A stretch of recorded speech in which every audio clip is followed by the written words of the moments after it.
Bien, está con nosotros Rafael Piñeiro, como decíamos, es doctor en Ciencias Políticas y además docente de la Universidad Católica del Uruguay. Y esta tarde, a partir de la hora 18, en el Centro Cultural España, en la Ciudad Vieja, van a presentar el libro Twitterquía, un análisis sobre la política en las redes, cómo la usan los partidos, los candidatos y cómo interactúan con sus seguidores. El libro además tiene 5 autores del Departamento de Ciencias Sociales de la UCU y precisamente uno de ellos es quien está con nosotros, Rafael Piñeiro. Gracias por estos minutos. Buenas tardes. ¿Cuál es el uso de Twitter y cómo hoy el Twitter se suma de alguna forma también a las campañas políticas y a las acciones en generales, ¿no?, de los políticos? Bueno, las redes sociales en general y Twitter en particular, porque es la red más política, digamos, donde hay más discusión política, ha transformado no solo la forma en que se hace política, no solo la forma en que se hace campaña, sino también en parte la forma en que se gestiona políticamente, ¿no? Hay que entender que Twitter ha transformado, y por eso en parte el título de Twitterquía, ha transformado la distribución de poder entre actores relevantes de la política y de la sociedad. En parte los actores políticos hoy tienen más poder vis a vis los medios que los que tenían antes. Claro. Los medios siguen siendo importantes productores de contenido, pero para llegar a muchos usuarios, en este caso de Twitter, que básicamente se informan a través de Twitter, están intermediados por la información que retuitean o eligen retuitear los actores políticos relevantes, ¿no? Cuando vemos un poco cómo se dan las discusiones en la red, las discusiones en la red se dan de una manera polarizada, donde hay una red cercana a lo que en la actualidad son los partidos de oposición, que van a pasar a ser los partidos de gobierno, claro, y otra parte de la red que retuitea contenidos que están más afines a lo que son las posiciones de quienes hoy están en el gobierno y quienes van a estar en la oposición a partir del 1 de marzo.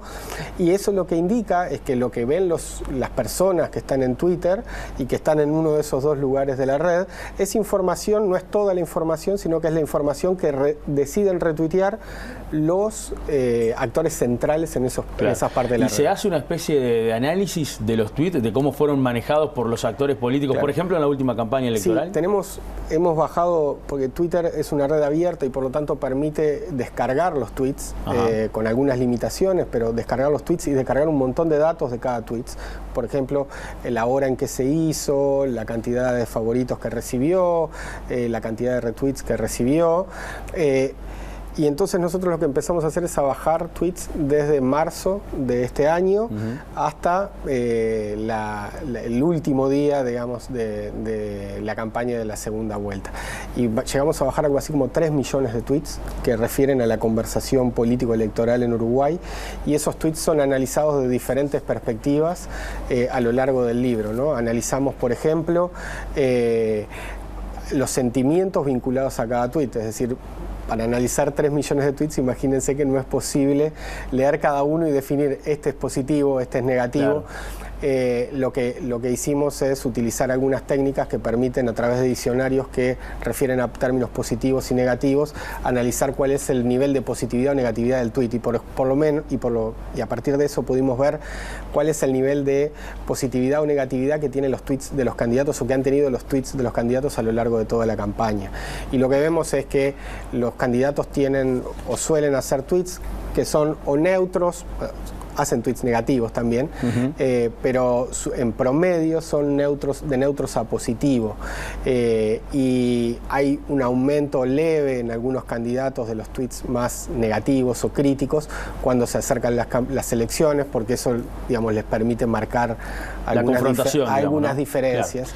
Claro. Pero en general el uso es un uso, primero, moderado en términos de cantidad, ¿no?, por parte de los candidatos, y segundo, con un estilo más bien de neutro a positivo. No hay un abuso de Twitter de parte por lo menos de quienes manejaron la última campaña aquí en Uruguay. No hay, o por lo menos no hay niveles de uso similares a los que ocurren en nuestros países. Si ponemos el paradigma del uso compulsivo que es Trump, todos los candidatos juntos en Uruguay, claro, de los precandidatos, luego los candidatos presidenciales y luego los dos candidatos que se enfrentaron en el balotaje, balotaje, hicieron en conjunto menos tweets que los que hizo Trump en lo que va del año. Yo recuerdo, por ejemplo, a Cristina Fernández de Kirchner siendo presidenta y no siendo presidenta, hacía una especie de cadena nacional en Twitter también, ¿no? Era uno tras del otro. Bueno, queremos aprovecharte también, Rafael, para hablar un poco de la política y de lo que está ocurriendo en este momento. ¿Cómo analizás, por ejemplo, en esta designación del gabinete de Lacalle Pou, que varios referentes del Partido Nacional, el caso de Heber, Delgado, Larrañaga, García, vayan a los ministerios y no estén en el Parlamento? ¿Se debilita en algo el Parlamento por parte del Partido Nacional para priorizar de alguna forma el gabinete ministerial, el Ejecutivo? A ver, hay diferentes estrategias para conformar un gobierno. Primero, vayamos un poquito atrás. Nosotros tenemos un sistema presidencial.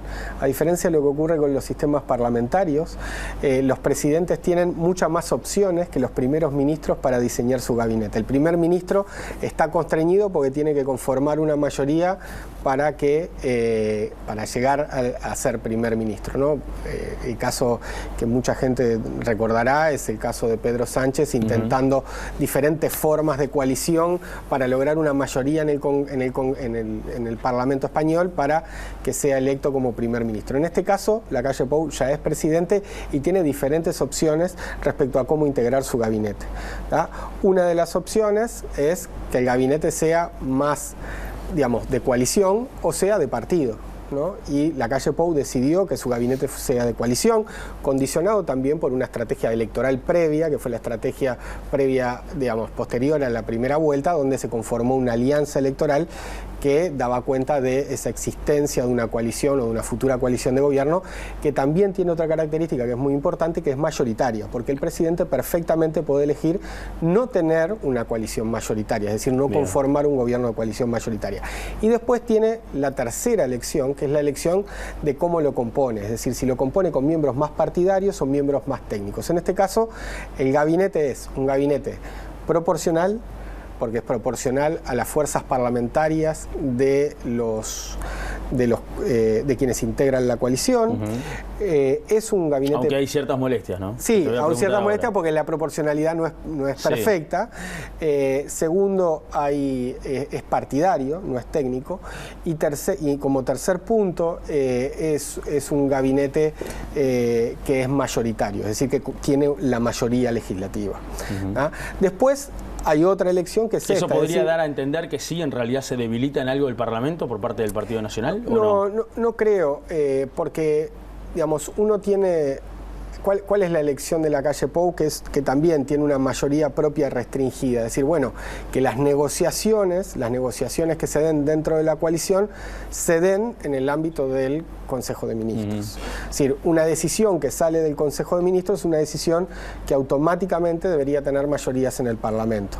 Después está el debate parlamentario, y el debate parlamentario enfrenta ahora la coalición con la oposición. Y ahí sí, las discusiones son discusiones donde eventualmente, si los cuadros más formados y más experientes están en el gobierno, esa discusión puede tener algunas características diferentes que si estos líderes de fracción están en el gobierno. Ahora, también es una oportunidad para poder incorporar en la discusión parlamentaria a nuevas figuras. Muy bien. ¿Va a tener un trabajo extra Lacalle Pou con Cabildo Abierto? Por estas molestias, porque entienden de que no fueron bien repartidos esos ministerios, que debían tener más cargos de los que tuvieron, debido a la proporción justamente de las votaciones que consideraron. El caso Salinas.